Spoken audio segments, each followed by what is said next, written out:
¿Estamos? Sí, dale. Vale. Bueno, buen día a todos, feliz sábado. Para concluir un poco con el tema de capacitores, inductores y corriente alterna, le voy a mostrar por ahí un poquito de aplicaciones de filtros. Antes de arrancar, vamos a modo de mini repaso, un par de cosas para considerar. Arrancamos con el inductor. Para recordar, acá tenemos ¿se ve el cursor? Acá tenemos la expresión de la reactancia inductiva, que básicamente lo que nos dice, o lo que indica, es que la reactancia inductiva aumenta con la frecuencia. Entonces lo leo tal cual. Eso quiere decir que si meto una señal por el inductor y es de baja frecuencia o es de continua, esto es un cable, es un cortocircuito. La señal pasa de una. Sin embargo, si la señal que está queriendo pasar por este inductor es de alta frecuencia, no va a poder, porque a alta frecuencia esto tiene una impedancia muy alta. Y lo va a ver como un circuito abierto. Y consideraciones para los capacitores.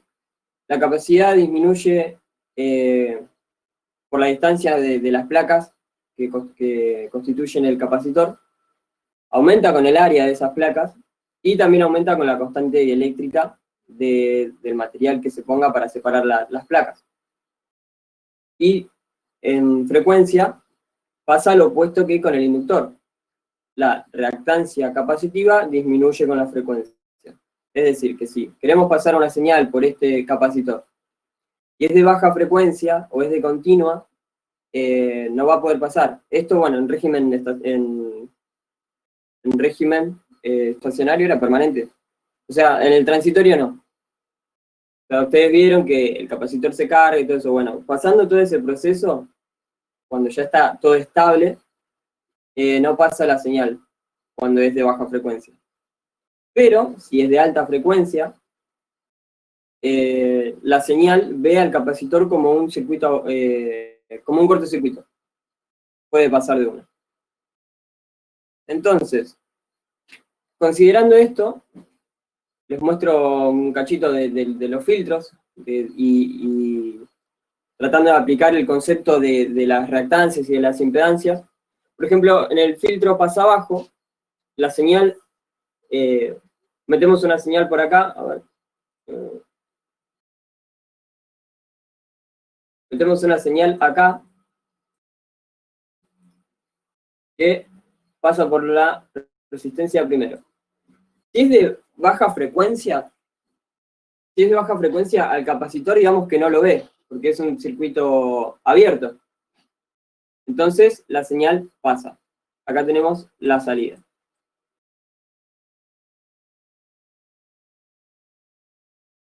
Pero si la señal es de alta frecuencia, pasa por la resistencia primero, y cuando llega acá ve un cortocircuito a tierra. Entonces no pasa, se viene por acá. Algo similar pasa con el filtro pasa alto, que metemos una señal por acá. Si es de baja frecuencia, no pasa porque se choca con el capacitor, pero si es de alta frecuencia, la salta y sigue su rumbo. Acá una analogía de un pasabajo, pero esta vez hecho con un inductor acá, y la comparativa con un circuito similar hecho con el capacitor, que pasa lo mismo, lo que le explicaba recién. Si es de alta frecuencia, la señal, en este caso, se va por acá, pero acá con el circuito inductivo, si es de alta frecuencia, directamente no entra. No le permite el paso el inductor. Porque lo ve como un circuito abierto, tiene una impedancia alta dependiendo de la frecuencia. Si la frecuencia es muy alta, la impedancia es muy alta. Bueno, y así se forman los filtros. Esta es la respuesta en frecuencia, no sé si lo vieron, pero esto se llama diagrama de Bode. Esto no tiene ejes, pero acá está la frecuencia y acá está la ganancia. y muestra el comportamiento de los filtros. Nosotros vamos a estar mirando un poquito ahora el pasabanda.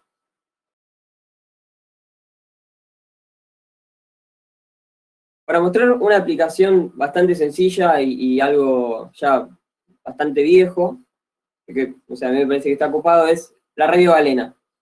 Es un receptor de radio AM, que es bien primitivo, y consta de un filtro pasabanda formado por la bobina, esta, y un capacitor variable, que es para sintonizar la frecuencia. Y bueno, una piedra de galena, que es lo que le da el nombre a la radio, que tiene propiedades rectificadoras, que es como si fuera un diodo, que es para, bueno, para tomar la señal. Lo que tiene de loco esta radio es que no requiere ni circuito de alimentación ni de amplificación ni nada. Se conecta directamente con unos auriculares de alta impedancia y se puede escuchar. Acá hay una vista mejor, digamos, de la radio, de cómo viene armada. Acá está la bobina, esto es un capacitor variable. Bueno, y acá el circuito básico del filtro, que lo compone la bobina y el capacitor. Entonces, poner que nosotros recibimos una señal, necesitamos filtrarla, no tenemos solamente una estación, tenemos varias, tenemos que elegir cuál queremos escuchar. Y para eso, esto es el comportamiento de un filtro pasabanda que deja pasar solamente una parte de la señal que es la que nos interesa a nosotros. Por ejemplo, hablando en una radio, sería deja pasar la estación que nosotros queremos escuchar. Y seleccionándola así, esto es un capacitor que lo girás, y cuando girás varía la separación entre las placas. Y variando la separación entre las placas, varías la capacidad. Y variando la capacidad, varías la frecuencia de resonancia de ese circuito LC, que lo mostré antes, y con esto vos movés a ver. Ahí está. Con esto se mueve la banda, digamos, ¿no? Con esto seleccionás qué frecuencia querés agarrar. Entonces, bueno, ¿por qué necesitas elegir frecuencias? Bueno, necesitamos transmitir información de audio. El audio, en el dominio de la frecuencia, se ve una cosa así. Yo agarré acá el espectro de un capítulo de Los Simpsons para mostrarles que, bueno, cuando hablas y tratás de ver la voz, digamos, ¿no? en el espectro dominio del tiempo, no de la frecuencia, en el dominio del tiempo, se ve una cosa así. Entonces, nosotros, más o menos, la voz humana anda la de todas las personas, más o menos en el mismo rango de frecuencias. Entonces, supongamos que nosotros queremos transmitir así como está, o sea, anda en el orden de los kilohertz. Si queremos transmitir así como está, no se puede, porque no vamos a poder seleccionar, no vamos a poder... Axel, sí. Perdón, te hicieron una pregunta en el chat. Juan. Perdón. Sí, cuando presentás no se ve. Pregunta Claro. Juan, ¿cómo se lo demodula? A eso voy. Bueno, me perdí, no sé por dónde iba. Bueno, creo que les decía que así se ve